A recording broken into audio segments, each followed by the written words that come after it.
Well, Larisa, we have today and tomorrow. I'm trying to figure out which one's the better of the 2 days here this weekend. I think they're both comparable. It's just going to be a little bit colder tomorrow and then a whole lot colder by next weekend. So enjoy this weekend before we get to that. Got it. Right. We're talking February-like temperatures Yikes. Returning to the Delaware Valley. I know, a little too soon, right? But right now we're off to a quiet start. I wanted to start us off with Storm Scan 3 because currently, while we are seeing high pressure begin to build over the region, just to our west, lake effect snow showers are beginning to move through upstate New York and then back towards like the Pittsburgh area. Earlier this morning, we did have a few of them move through the Lehigh Valley, but as of right now, we just have a few high clouds, and you can kind of make that out here nicely with satellite picking it up.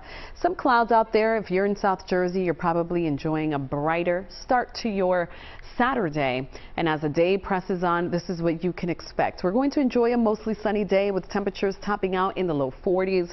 There is a hearty breeze out there, and when you factor that in, it'll feel like we are in the 30s during the afternoon hours, so a chilly start to this weekend. Low 40s along the shore, breezy there as well. And then if you're in the Lehigh Valley, that's where temperatures are expected to be in the middle 30s. A brisk afternoon also anticipated there. And when you factor in the wind, you guessed it, it's going to feel like they are in the 20s. So either way you slice it, no matter where you are across the region, you will need to bundle up. And a lot of people will be out and about, whether that's enjoying holiday festivities or maybe you're just kicking back with your friends, hanging out at your local bar. Whatever it may be, just make sure to bundle up. Maybe it's brunch today. Do people brunch on Saturdays, or is that a Sunday thing? Either way, tweet at me, let me know.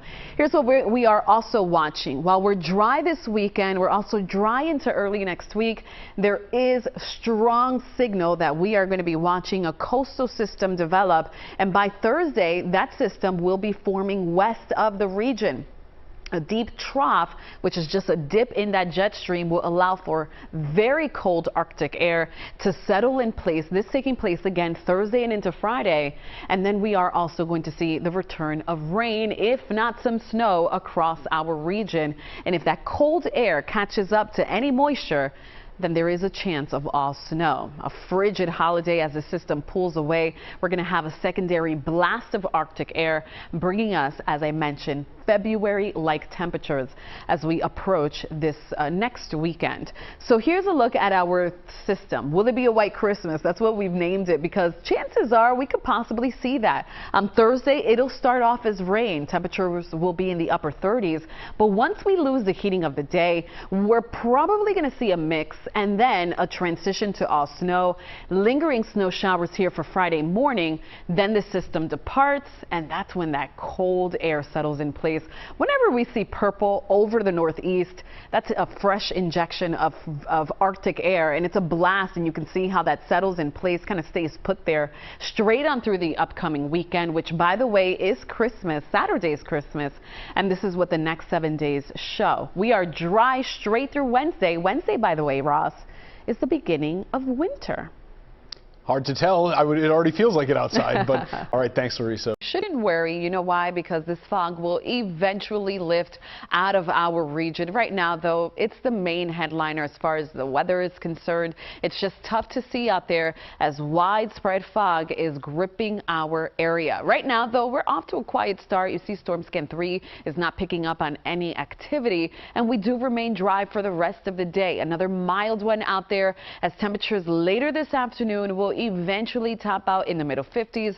But before we get there, the foggy conditions remain a factor through that 7 a.m. hour. It will eventually lift for the I-95 corridor after 9 a.m. this morning. We'll see improving weather or improving visibility closer to lunchtime. 53, still overcast outside. A mild afternoon followed by a mild evening as temperatures stay in the 50s even through 6 p.m.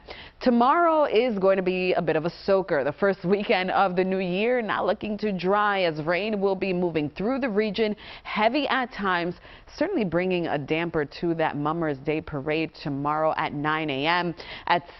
On Sunday, we're still going to be dealing with rain, possibly an isolated thunderstorm. Temperatures will be near record territory both Saturday, Sunday, and then temperatures plummet as we head towards Sunday night. So a quick peek at the 7-day forecast. We remain above average coverage through Friday. The good news about today, Jan, is that rain should hold off at least until after midnight for all of those fireworks celebrations. It's rainy and gross tomorrow, Saturday, and then it is bitterly cold by Monday.